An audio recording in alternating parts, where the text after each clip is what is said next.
the infrastructure, the technical side, and the human side. Are we there? Are we keeping up? And what do we need to do? Excuse me. No, we're not. Right now, the Nova Scotia government says that there are 6% of the citizens of Nova Scotia have no access at all to broadband internet.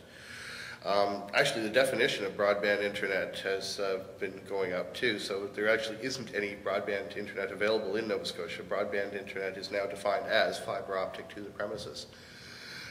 So we are falling behind. Excuse me.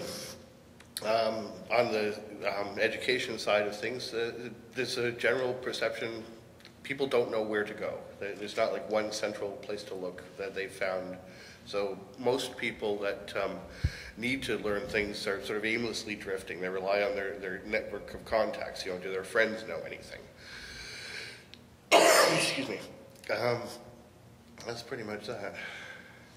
Barb, from a community perspective, infrastructure-wise, and maybe more importantly, the human element. Are we there? Are we doing what we need to do? And are we ready for what's coming? No, I don't think we're there. I mean, the communities that our campsite serves are from Goodwood to Westover, so just before Peggy's Cove, and they actually have not got any connection other than dial-up at this point. In some of those communities still, it's coming, it's really coming. But then, of course, the cost of it coming is an issue. So not everybody will get it, and I do think it's something, especially in areas like the ones where we live that are kind of remote, a little bit isolated. It's pretty crucial, especially, you know, just for anything, for all age groups. I mean, kids working on the schoolwork, the social aspect, and you know, my daughter grew up definitely with computers, so that's what she does. You know, she comes home, she's always got MSN on. Or there's the fourth digital divide: digital natives and digital immigrants. Absolutely, and you know, I watch kids my daughter's age, early 20s, and there are just no inhibitions. Everything's just makes sense to them. They just do it. Whereas you get to, you know, 50, my age, and there's certainly a huge leap. And for me, I think it goes back to what we help people. I have to find a relevance for those new technologies. Otherwise, I'm just not going to ever use them, right? So, you know, my daughter will be, you know, in a lot of cases, she's traveling right now. So the only way I can keep in touch with her is Skype and Facebook and those kind of things. So I have a need. I've learned how to do it, and that's what you need to be able to show people, and that's where the human piece comes in, because it's very easy with technology being this scary thing and an expensive thing. Like, do I want to pay $50 a month to do that? I don't think so. I'm quite happy to keep my money in my pocket. But then, you know, say it's a family member moves away, has a baby, wants to share, you know, you want to see those things. So you have to find what it is. I remember the janitor at the school where we have our campsite, he was, you know, walking around with his broom, and he was always, computers, you know, nothing. And one day I just said to him, you know, Rick, aren't you really into antique cars? And he was. So we sat down and we searched antique cars, and he was an instant convert, you know, within a couple of months they'd got a computer, they'd got the internet, and he knew how to use it because it was relevant to him, what he wanted. But I think without that human piece, you're not going to be able to tap into what it is people, what engage people. So, still very important. From an information management point of view, looking through your research, I've seen that, you know, you've certainly been familiar with public access networks and telecenters and different things like that. What, I guess the same question, are we there?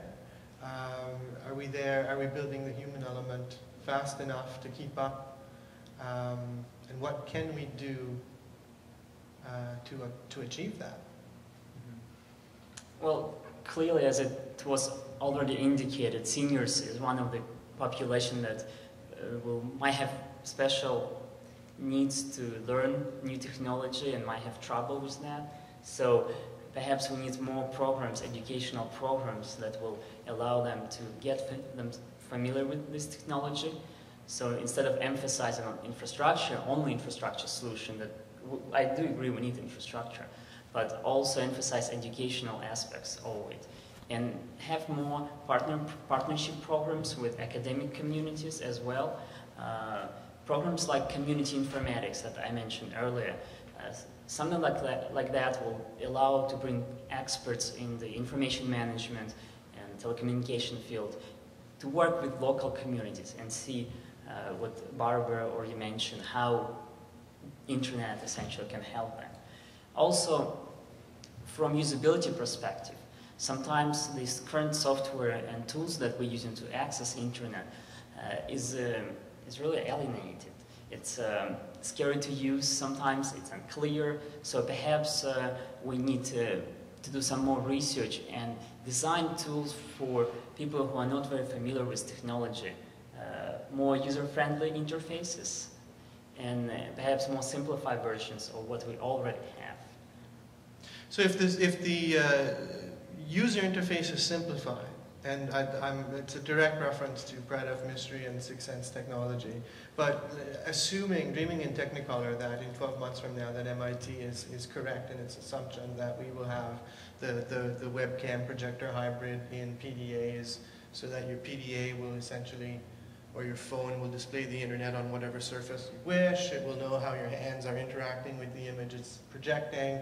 So it eliminates the mouse, it eliminates the traditional browser. Are our communities ready to begin using the internet in this way without a set of training wheels? We don't really know. Most likely the answer is no.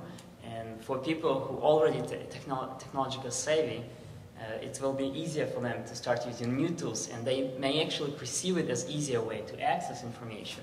But of course, for people who are not that technical savvy, it may be even more difficult because I think we really need to assess how the current technology accessible from the educational perspective to people who actually want to use it, instead of trying to develop something new that may even be even more abstract.